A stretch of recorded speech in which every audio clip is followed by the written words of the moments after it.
Nous passons à une autre classe qui est la classe des oiseaux qui est la classe des oiseaux et de point de vue systématique, c'est nous sommes dans le sous-embranchement des gnatostomes, la superclasse des tétrapodes et la classe des oiseaux. Ce sont des vertébrés tétrapodes dont les membres antérieurs sont transformés en ailes, ces ailes qui sont généralement aptes au vol, tandis que les membres postérieurs sont adaptés à la bipédie, donc ils peuvent marcher avec les membres postérieurs. La peau est mince et l'épiderme produit des phanères caractéristiques que l'on appelle les plumes. Le tégument est dépourvu de glandes, à l'exception toutefois de la glande uropygienne qui est située à la base du croupion, donc voici la glande uropygienne, et dont la sécrétion permet d'imperméabiliser les plumes.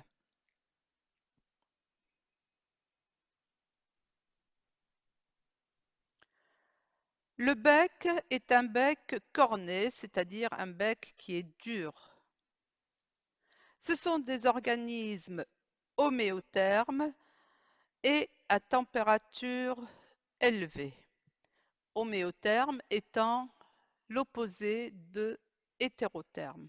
Donc à température constante, mais c'est une température qui est quand même élevée. Parce que si on approche les mains d'un oiseau, on a l'impression qu'il dégage de la chaleur.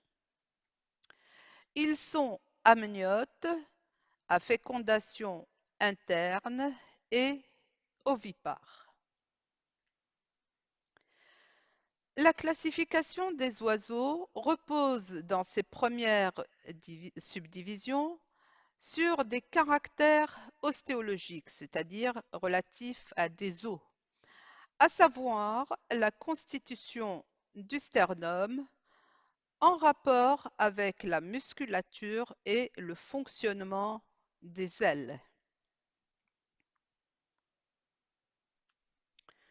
Donc, nous avons ici ce que l'on appelle le sternum. Ici, nous avons le bréchet.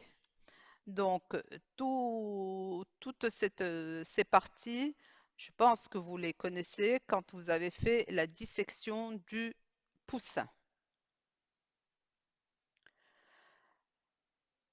Sur ce dessin, on peut voir la position du bréchet et sur une coupe transversale, on peut voir le sternum. En dessous, il y a le bréchet et les muscles alaires, donc les muscles des ailes. C'est le bréchet qui est utilisé donc pour distinguer différentes sous-classes dans la classe des oiseaux. Il y a 3 sous-classes d'importance très inégale.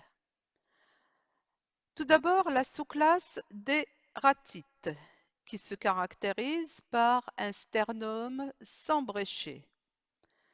Leurs ailes sont réduites ou atrophiées et elles sont inaptes ou impropres au vol.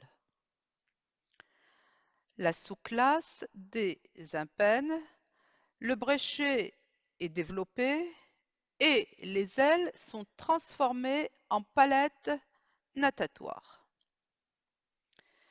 La sous-classe des carinates, dans ce cas, le bréchet est bien développé, les ailes normales et elles sont généralement adaptées au vol.